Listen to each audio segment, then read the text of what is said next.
Now, when it comes to planche training, the most productive way or the best way to train it is just loads and loads of sets of the same thing. So basically just holding at your progression for multiple sets, for multiple sessions, for weeks and months on end. I'm sure every calisthenics coach would agree that that is the best way to train the planche. More time under tension in the position. But the downside is that can become very boring when it comes to training.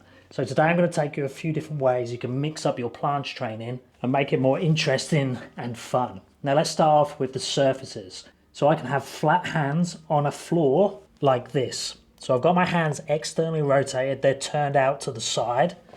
So I'm not like this, I'm like this. And I'd highly recommend that everybody does a floor variation. Now there's no denying that other options can be much easier on the wrists. You might find that you have to back it off to do the floor variation. And it could be something like a planche lean, where you're just getting comfortable in that protracted position, then you're going to slowly take the shoulders forwards, which is a nice way of backing off the intensity, because if I need to, I can just come back into this position and condition the wrists like that. But having that condition on the floor is just going to carry over to other skills. Then the other big benefit is that I don't need any equipment. I can basically train planche wherever I am. Now the flat surface doesn't have to be the floor. It can be something like this. It could be a box or these plyo steps, and I can go for exactly the same planche progressions. I've still got my hands turned out exactly the same. So it's mimicking the floor, but it's just changing the height.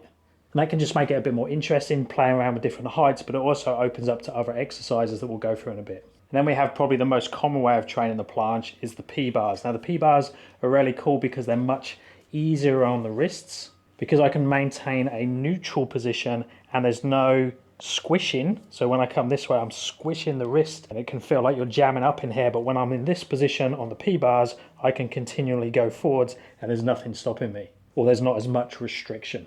Now there is a big difference in the style of parallel bars, so you can get these portable ones that work very, very nice because you can do lots of different options and you can adjust them and move them around. You will find these in different heights and also different bar thicknesses.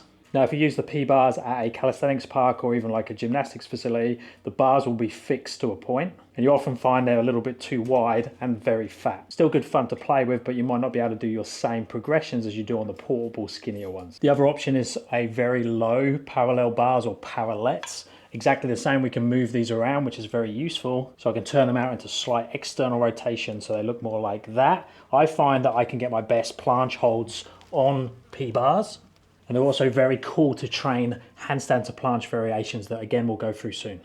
Now you can use a single bar for planche training, which is really cool if you want to get one on a higher like pull-up bar or something.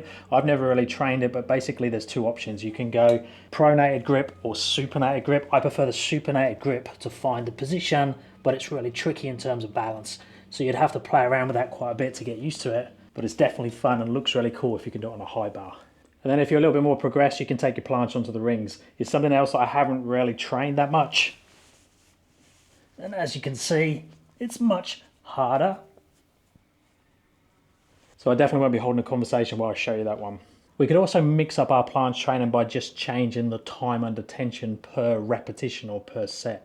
So most people are going to be holding for around 6 to 8 seconds, for example. So then you just pick a progression that you can hold for that time. So for me, it would probably be around there, or even opening up to a straddle position once I've warmed up. And it will probably change a little bit set to set. So as you warm up through your session, you'll be able to open up to harder and harder progressions for that same time limit. And then as you get tired, you might have to pull it back to easier progressions to still hold for that amount of time.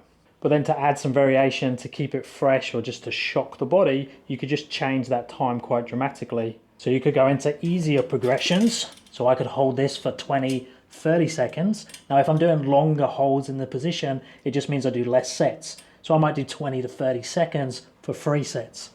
If I'm doing 8 to 10 second holds, I might go for something like 6 sets. Or if I could handle some higher intensity, you might do like 2 or 3 second holds into super hard positions. But remember, if you are doing that, you probably need multiple sets. So like 10, 12, even more, to get enough time under tension. So a cool way of doing it is to mix the time into like a pyramid system. So at the start you might do a 20 or 30 second hold for one set, then a couple of sets around 10 and 12 seconds, and then a few sets at like 6 to 8 seconds. But obviously that needs to fit your current level, your conditioning, and the time under tension that you're aiming for.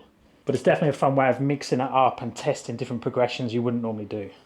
And then we have different ways of entering and exiting the planche. Now I'm a big fan of this one. I really enjoy training it this way. You can do things like L-sit to planche, which could be a tuck or a pike position, and then you come through into your planche position and hold there. But if that's too hard and you can't get any hold time in the planche because you're too tired from trying to get through from the L-sit to the planche, then you could just do the eccentric. So you start in the planche and then lower down through the L-sit, which is much easier.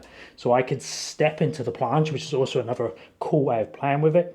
I just might need to change the height. So I might need a box or something to step into to make sure that I can get into my planche position and then do the hold and then exit through to the L-sit. So if you can't get into that position because you can't get up enough, that's where you might need the trusty IKEA step or box to change this distance so it's easier to step in to the planche position before lowering. And you can obviously do that on anything you have enough clearance to get the legs through. So those steps we just used work really well. These P-bars work well. You can go through harder progressions. You could do it on the rings if you have that. You could do it on these IKEA steps that work really well. We then have my favorite, which would be handstand. Whoa, I'll get it in a second. Handstand lowering to planche. Obviously you need to have a freestanding and handstand. If you can do the freestanding version, then it can be done on any of the variations that you can hold a planche, you can hold a handstand on. My handstand isn't feeling good today. And then you can obviously progress it to harder progressions. If you don't have the freestanding handstand, you can still work towards those where you lower down using the wall in some way to come down the wall, push up to your protraction, and then into your planche. But obviously that depends where your handstand level is.